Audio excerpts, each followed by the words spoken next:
ओम त्र्यंबकम यजामहे सुगंधिं पुष्टिवर्धनम उर्वारुकमिव बंधना मृत्युर्मुक्षीयमामृतात्।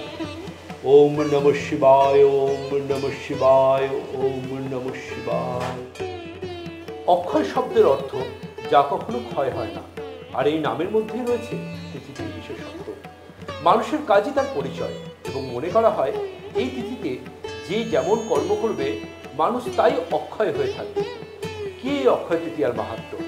মৎস্য পুরাণে বর্ণিত হয়েছে, বৈশাখে মাসি শুক্লায়াম তৃতীয়াং জনার্দনম জব অনুপাত পাদমাস যুগঞ্চ কৃতবান পিতাম। অর্থাৎ যার সহজ সরল অর্থ হল, বৈশাখ মাসের শুক্লপক্ষের তৃতীয়ায় ভগবান জনার্দন দেব অর্থাৎ শ্রীকৃষ্ণ জগতের হিতের উদ্দেশ্যে জব উৎপাদন করেছিলেন। জব অর্থাৎ যা আমরা ইংরাজিতে বার্লি বলে জানি।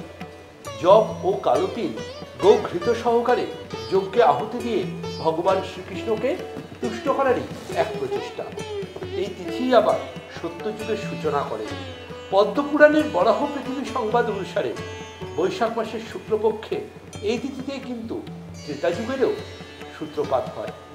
স্বর্গ, মর্ত্য, পাতাল এই তিন লোক তার প্রবাহ দিয়ে বিশুদ্ধ করেছেন মা গঙ্গা দেবী।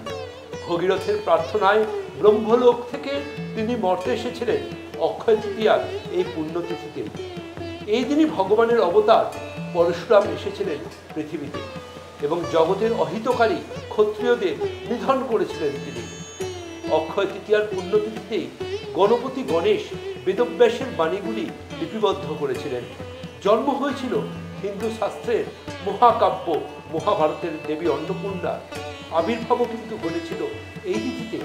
এই সেই পুণ্যতিথি যেদিন দেবাদিদেব মহাদেব কুবেরের তপস্যায় সন্তুষ্ট হয়ে তাকে অতুল ঐশ্বর্য দান করেছিলেন। এই থেকে সেই বিশেষ দিনে বৈভব লক্ষ্মীর পূজা করা হয়। এই শুভ তিথির লগ্নে ভক্ত সুদামা দ্বারকাতে শ্রীকৃষ্ণের দর্শন পান এবং তিনি সুদামার আনা সামগ্রী গ্রহণ করে তাকে অতুল ঐশ্বর্য প্রদান করেছিলেন, যাতে তার সমস্ত দারিদ্র দুঃখ দূর হয়। বৈশাখ মাসের শুক্লপক্ষের এই তিথিতেই মহাভারতের সেই বস্ত্রহরণের সময়ও পাণ্ডব পত্নী দ্রৌপদীর লজ্জা নিবারণের প্রার্থনায় শ্রীকৃষ্ণ তাকে অশেষ বস্ত্র প্রদান করেছিলেন।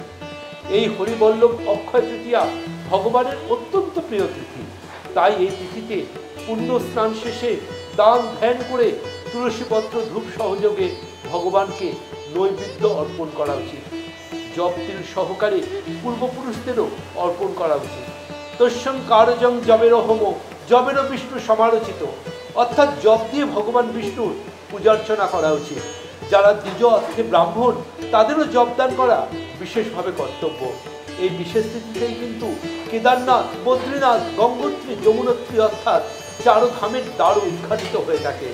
মান্যতা অনুসারে এই তিথিতে যে কোনো কাজ করলে তা অক্ষয় হয়।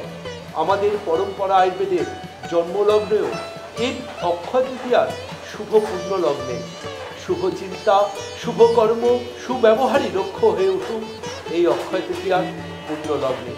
সুস্থ থাকুন, সুন্দর থাকুন, ভালো থাকুন, পরম্পরা স্পর্শ।